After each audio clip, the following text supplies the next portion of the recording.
Eu não sei até onde vai a palavra de hoje, não sei se ela fica só hoje, se ela continua, mas eu sei que hoje o Senhor quer falar conosco sobre discípulos.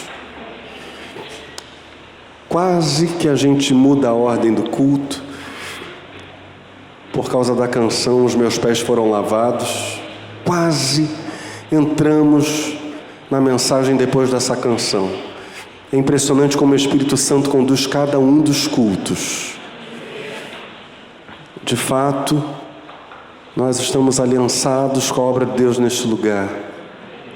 E o nosso desejo é melhorarmos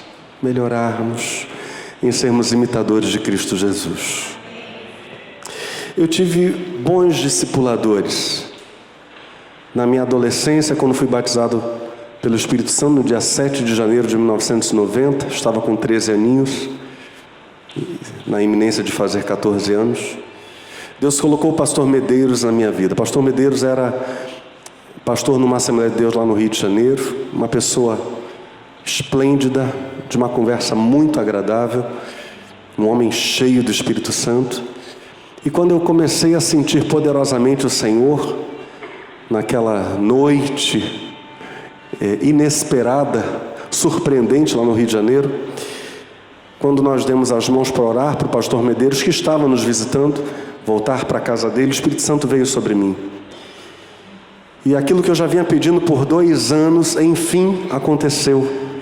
Sempre que havia uma oração na igreja para que as pessoas fossem batizadas pelo Espírito Santo, eu corria para frente. Eu estava com fome do fogo de Deus. Já havia aprendido sobre a diferença entre conversão e batismo no Espírito Santo, já sabia disso. Eu estava faminto. Mas naquele dia, 7 de janeiro de 90, Deus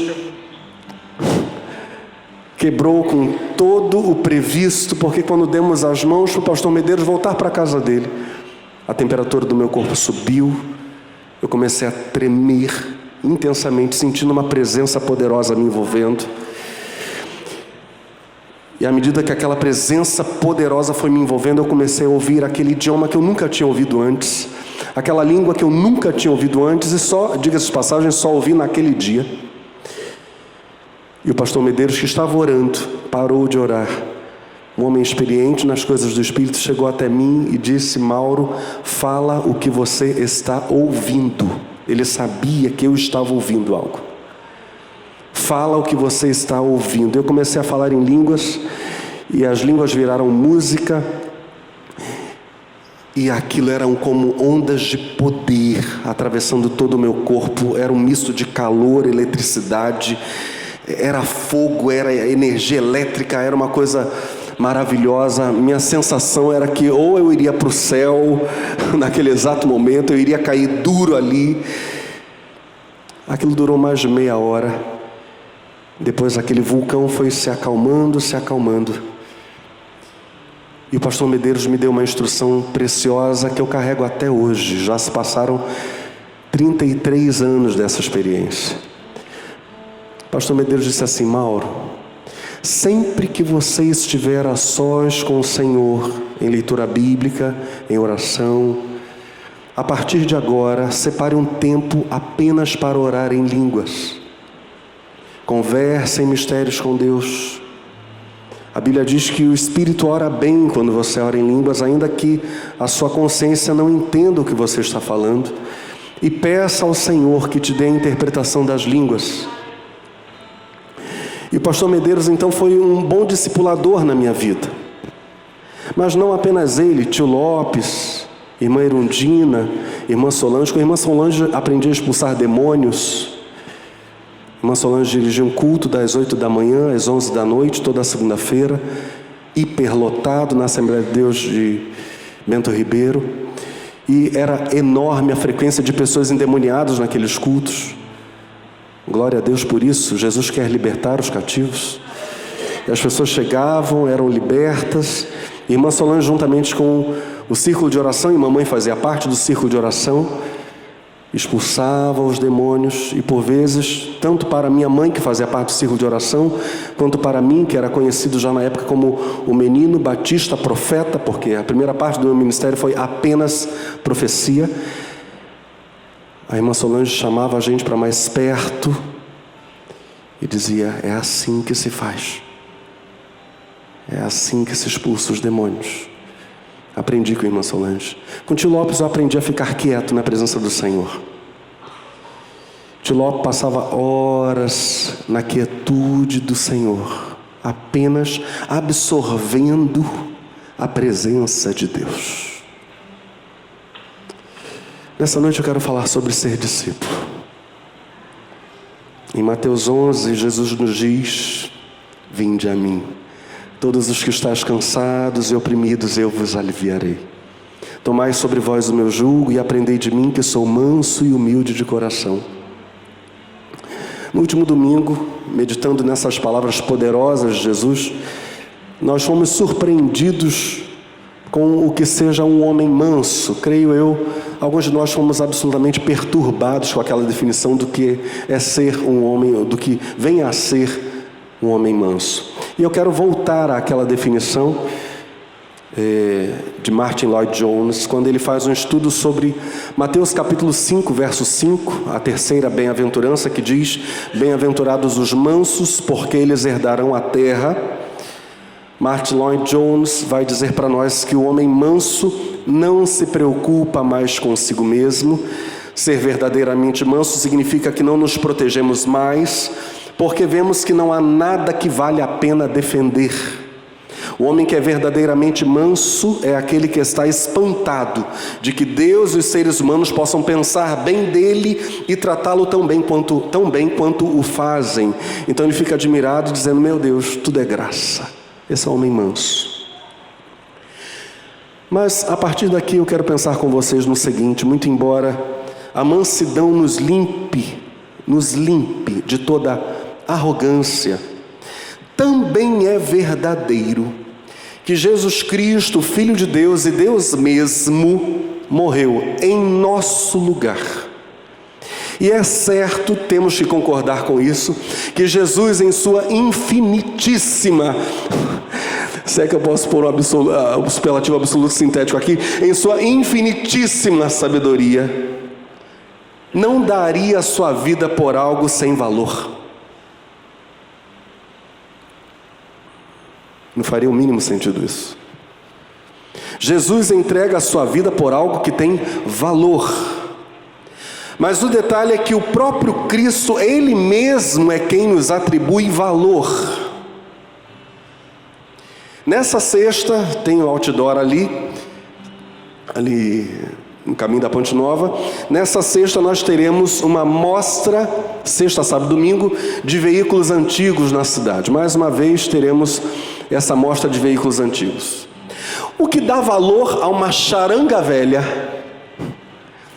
a um veículo caindo aos pedaços, é o colecionador.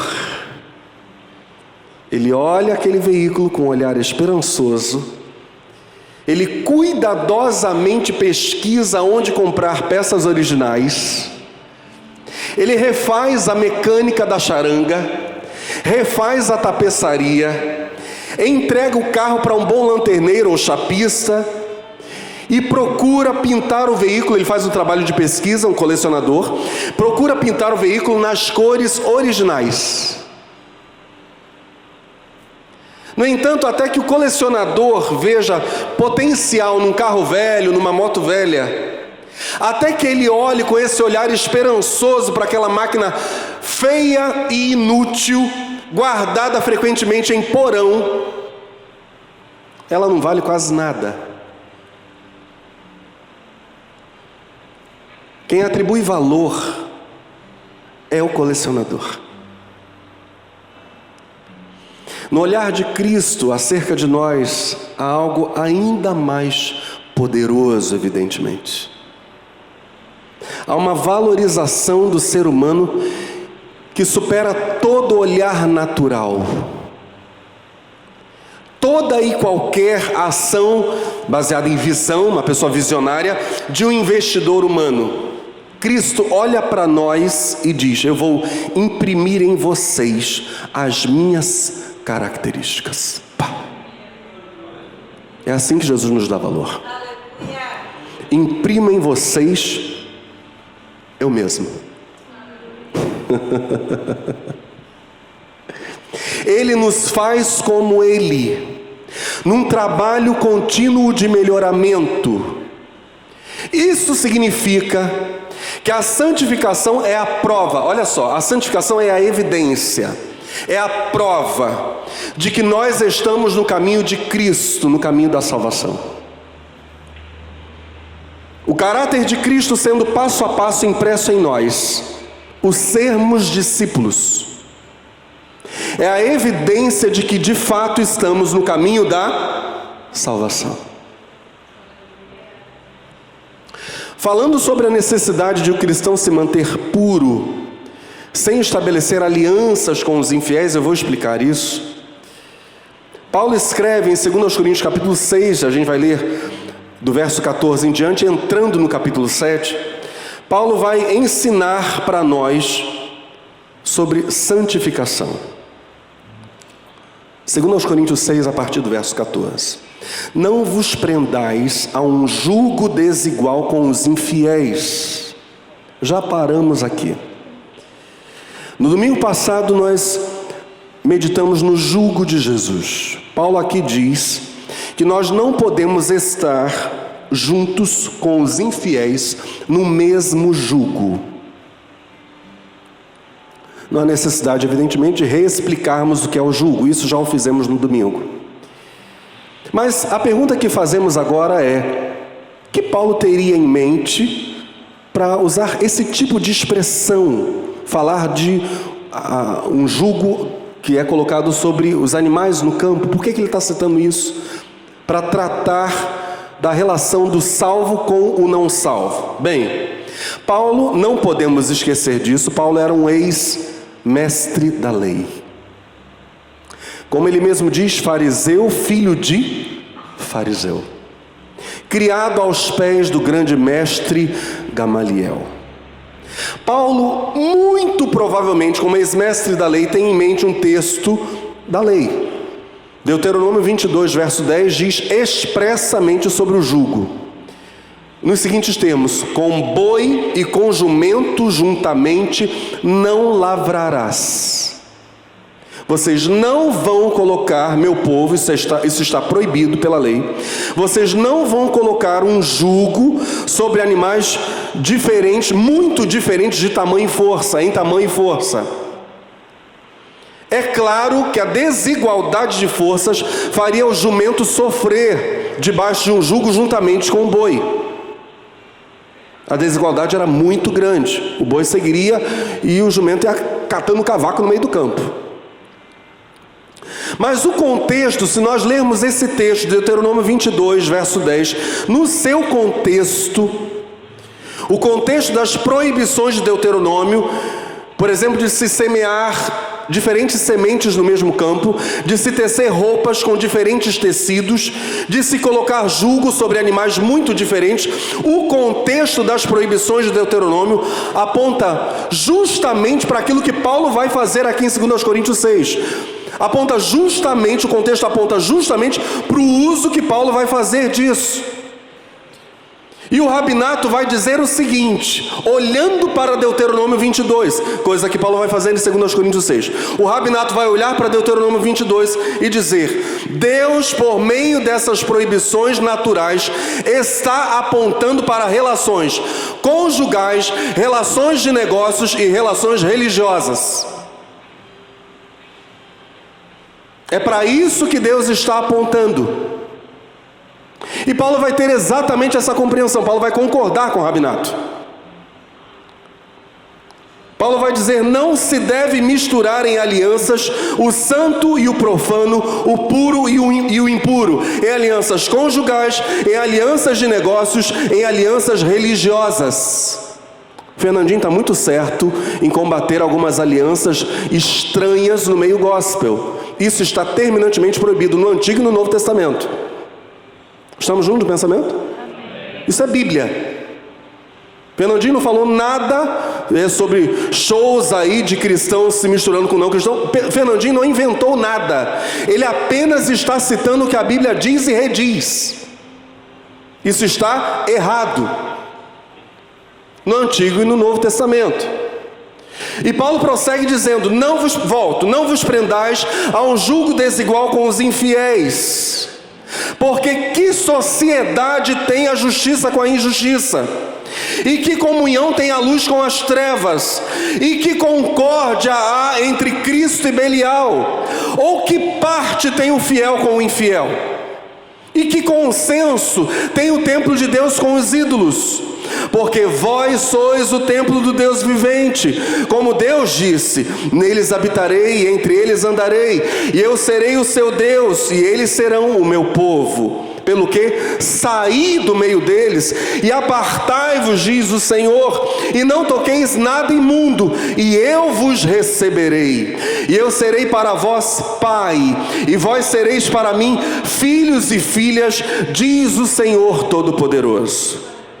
Segundo aos Coríntios capítulo 7, verso 1, Paulo prossegue: ora, amados, pois que temos tais promessas, ou seja, de Deus andar no nosso meio e de habitar conosco, pois que temos tais promessas, purifiquemo-nos de toda a imundícia da carne e do espírito. Agora diga isso comigo: aperfeiçoando a santificação no temor de Deus. O que Paulo está dizendo aqui é: aperfeiçoando a santificação, aperfeiçoando a santificação. Deixem-se separar mais por Deus e para Deus, a partir dessa separação inicial que Ele realizou na vida de vocês. Permitam que Deus os separe ainda mais. Paulo utiliza aqui o verbo epiteléu, que fala de completar, aperfeiçoar, levar uma coisa ao seu objetivo final. Ou seja, Paulo está tratando aqui do avanço contínuo na santidade. Deus já separou vocês, Deus os santificou, Deus os separou do diabo, do mundo, e os uniu a Ele, Deus, uniu para si. Mas Paulo prossegue com o seguinte pensamento: aperfeiçoem isso. Aperfeiçoando a santificação no temor de Deus. Deus já separou e vocês têm que continuar se abrindo para a separação que Deus ainda continuará a fazer. Deus separará ainda mais de vocês.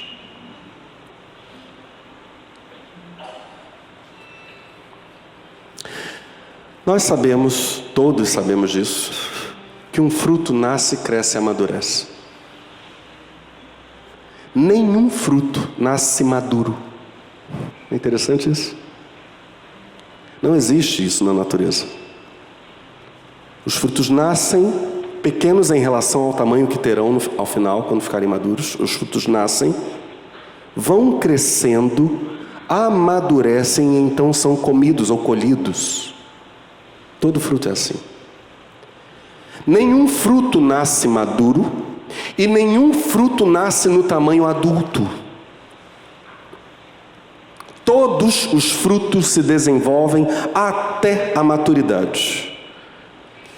Paulo, no famoso texto aos Gálatas, o famoso texto sobre o fruto do Espírito, escreve no capítulo 5, verso 22, mas o fruto do Espírito é amor, gozo, paz, longanimidade, benignidade, bondade, fé, mansidão, temperança ou domínio próprio. Se nós unirmos os conceitos, aquilo que Paulo falou em 2 Coríntios, capítulos 6 e 7, e isto que Paulo está dizendo aos Gálatas no capítulo 5, se nós unirmos os conceitos, ou seja, santificação como melhoramento contínuo, como prova da salvação, e isso que estamos vendo agora, o fruto do Espírito, nós temos a seguinte consequência: andar com Cristo implica em contínuo crescimento em amor, gozo, paz, longanimidade, benignidade, bondade, fé, mansidão e temperança. Isso é andar com Cristo.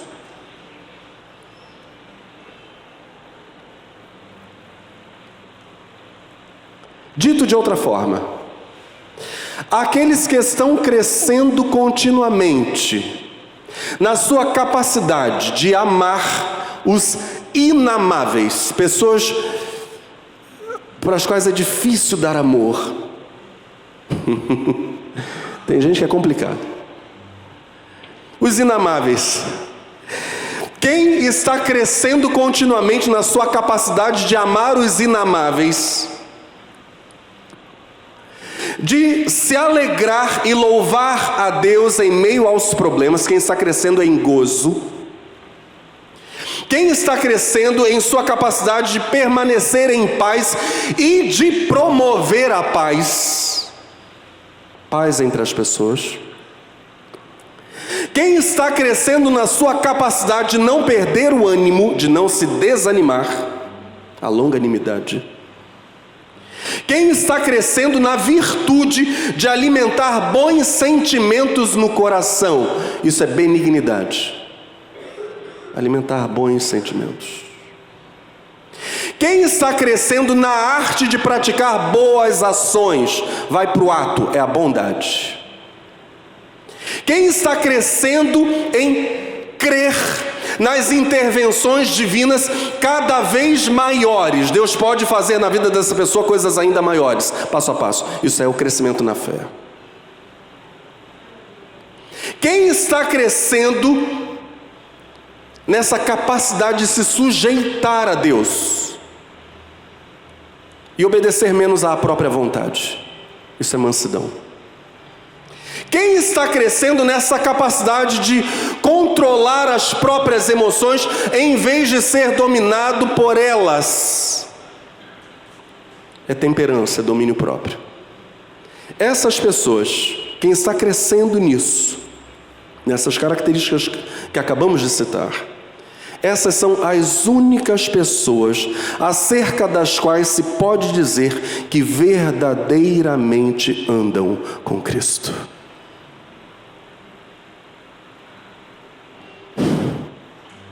Esses andam com Cristo. Eles estão aprimorando a santificação. Eles estão amadurecendo. Vão andando com o Senhor e o seu caráter vai sendo transformado. Só a gente tem um problema. Quem seria capaz de computar essas coisas? Quem conseguiria com absoluta clareza manter um registro preciso? Vamos aliviar, um registro minimamente ou medianamente, tá? Nem minimamente, nem extremamente. Um registro medianamente confiável dos próprios atos e pensamentos para dizer: estou crescendo.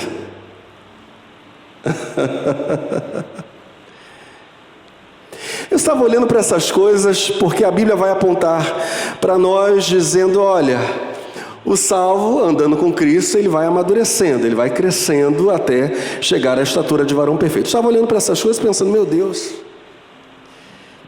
a escapatória para esse problema lógico é o testemunho dos outros a nosso respeito.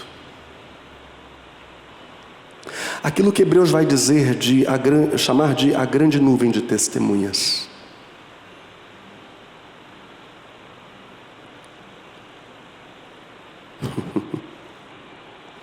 Toda a questão, diz a Escritura, será confirmada pelo testemunho de 2 ou 3 pessoas. Nós precisamos do testemunho dos outros. Eu olho para essas coisas e levanto essa suspeita, que não é tão suspeita apenas.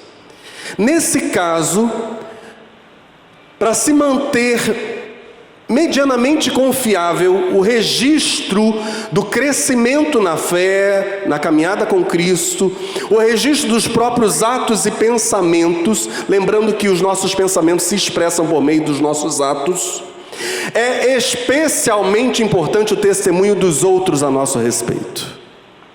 Precisamos, repito, precisamos da nuvem de testemunhas.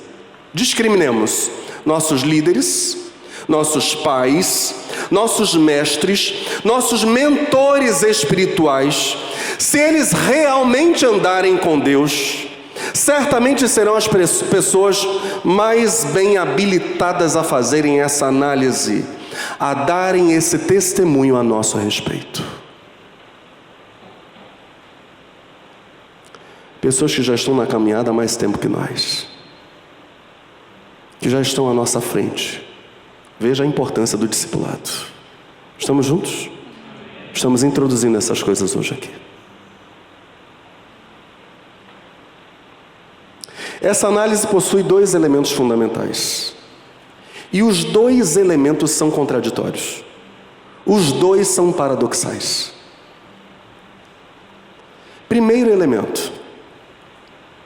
O discipulador percebe que à medida que o discípulo vai se tornando cada vez mais sincero em demonstrar seu desconhecimento,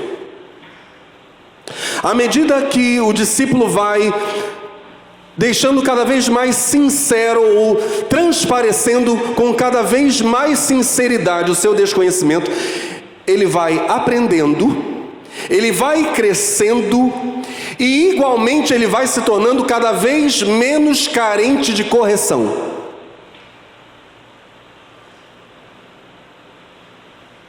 Com isso estamos dizendo que nenhuma pessoa que é pouco corrigida, porque é pouco sincera, é um bom discípulo. Há pessoas que quase não são corrigidas, não é porque elas erram pouco, é porque elas camuflam muito. É um mau discípulo. Elas escondem numa carapaça de justiça própria coisa que precisa sair. Jesus chama isso de sepulcros caiados, lindos por fora, mas por dentro tem coisa ali que precisava ter saído. Ninguém, repito, que é pouco corrigido porque é pouco sincero, é um bom discípulo. Essa pessoa pode permanecer por anos na imaturidade. Anos. Ela vem aos cultos, ela participa da célula, mas como ela não abre coisas que precisava abrir, ela não cresce. O grande problema da falsa espiritualidade, ou de uma espiritualidade precária, o grande problema da espiritualidade precária é que ela ocupa espaço. Ela nos preenche e toma o lugar da espiritualidade verdadeira. O salmista ora dizendo, no Salmo 119, verso 29, desvia de mim o caminho da falsidade e concede-me piedosamente a tua lei. Quando ele diz, desvia de mim o caminho da falsidade, ele está dizendo, Senhor, por favor, olha só, em outras traduções você vai encontrar, a estrada da mentira. André Churrac vai usar essa expressão. Por favor, Senhor, desvia de mim a estrada da mentira. Em outros termos, da hipocrisia, da falta de autenticidade, das lisonjas, das bajulações, da demagogia. E concede-me piedosamente a tua lei. O bom discípulo, no dizer do salmista, o bom discípulo quer ser autêntico. Ele não quer a estrada da verdade, ele quer ser ele mesmo. Ele quer ser autêntico porque ele quer ser lapidado pela lei de Deus. Ele quer ser. Provérbios capítulo 12, verso 1 diz, o que ama a correção, ama o conhecimento, mas o que aborrece a repreensão é um bruto. Sabe qual é o termo literal aqui para o nosso português coloquial? Olha o que a Bíblia está dizendo, isso é Bíblia, tá gente? Provérbios 12, verso 1, eu vou reler, usando a expressão literal para o nosso português atual. O que ama a correção, ama o conhecimento. Mas o que aborrece a repreensão é um imbecil.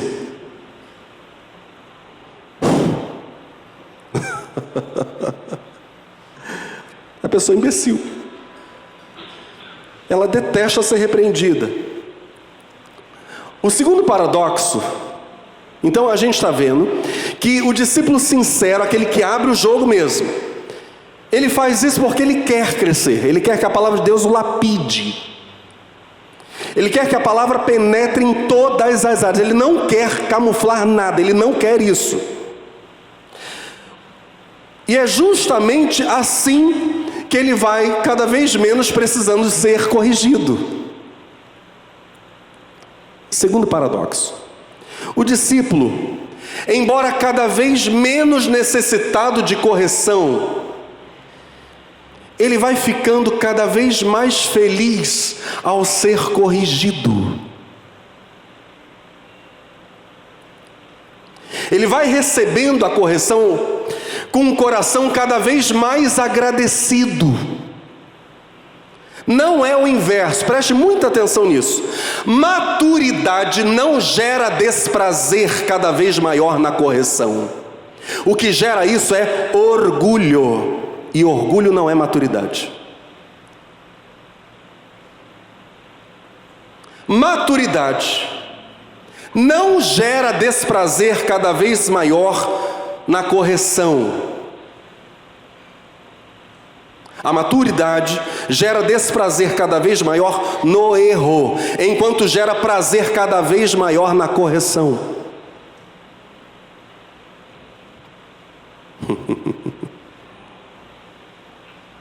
Estamos juntos no pensamento? A gente está falando da pessoa que está amadurecendo. A maturidade, enquanto vai tornando a correção cada vez mais escassa, cada vez mais rara, ela vai ao mesmo tempo tornando a correção cada vez mais preciosa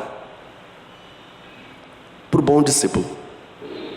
O discípulo, embora cada vez menos necessitado de correção, vai ficando cada vez mais feliz ao ser corrigido, recebendo a correção com o coração cada vez mais agradecido. Eu estou falando do bom discípulo. Maturidade não gera desprazer cada vez maior na correção. O que gera isso é orgulho. Maturidade gera desprazer cada vez maior no erro, enquanto gera prazer cada vez maior na correção. Maturidade, enquanto torna a correção cada vez mais escassa, torna-a cada vez mais preciosa para o bom discípulo. E isso é uma regra da vida para tudo que é bom. Quanto mais escasso, mais precioso. Provérbios capítulo 8, no verso 10 diz: aceitai a minha correção, e não a prata, e o conhecimento mais do que o ouro fino escolhido. Olha a comparação com que o sábio faz a correção. Ele compara a prata e ouro fino. Provérbios 8 ainda, verso 33. Ouvi a correção, não a rejeiteis, e sede sábios. A pessoa sábia vai crescendo justamente em apreciar a correção.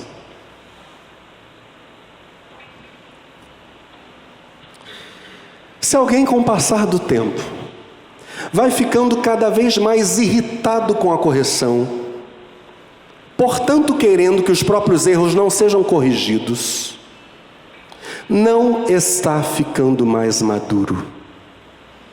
Está ficando apenas mais orgulhoso e mais carnal.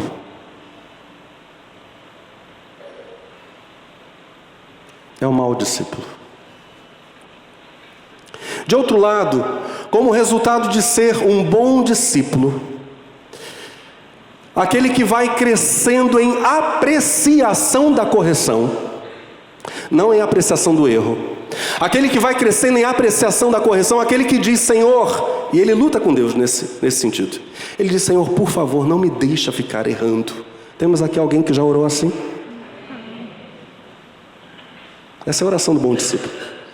Faz o que o Senhor tiver que fazer, usa o meio que o Senhor tiver que usar, mas não me deixe ficar no erro.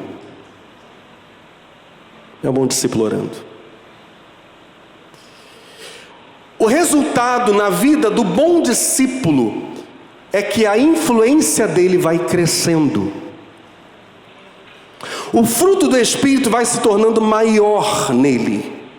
O fruto do Espírito vai amadurecendo nele. E fruto existe para alimentar alguém. O fruto do Espírito na vida do bom discípulo vai alimentando cada vez mais pessoas. O poder de influência dele vai crescendo. Pessoas raquíticas, cuja influência é mínima ou nenhuma, são pessoas fechadas para a correção. Não aceitam. Nós temos uma regra lá em casa. Quando o papai ou mamãe estiverem repreendendo alguém, não pode, é proibido, não pode replicar na hora. Isso é próprio dos tolos. Tem que ficar em silêncio, tem que digerir, tem que analisar, para, se for o caso, depois falar alguma coisa. Ou talvez nem falar nada. Por que dessa regra? Porque a nossa oração é que nossos filhos amadureçam. Eles não podem ficar eternas crianças. Precisam crescer. O fruto do Espírito vai crescendo, vai se tornando cada vez maior, mais maduro, alimentando cada vez mais pessoas. O bom discípulo, ele é um influenciador por excelência. Ele arrasta pessoas para perto de Deus. Não tem como conviver com ele e não chegar mais perto do Senhor. É impossível. Ele vai arrastar as pessoas para Cristo. O fruto flui dele. Estar perto dele, a pessoa vai estar comendo mais de Deus. Estar perto dele vai estar recebendo algo do Senhor, não tem jeito. O discipulado é muito mais que busca por uma vida boa, embora seja, hein? O bom discípulo vive bem, mas o discipulado é busca de sabedoria em sentido estrito. É querer parecer com Jesus.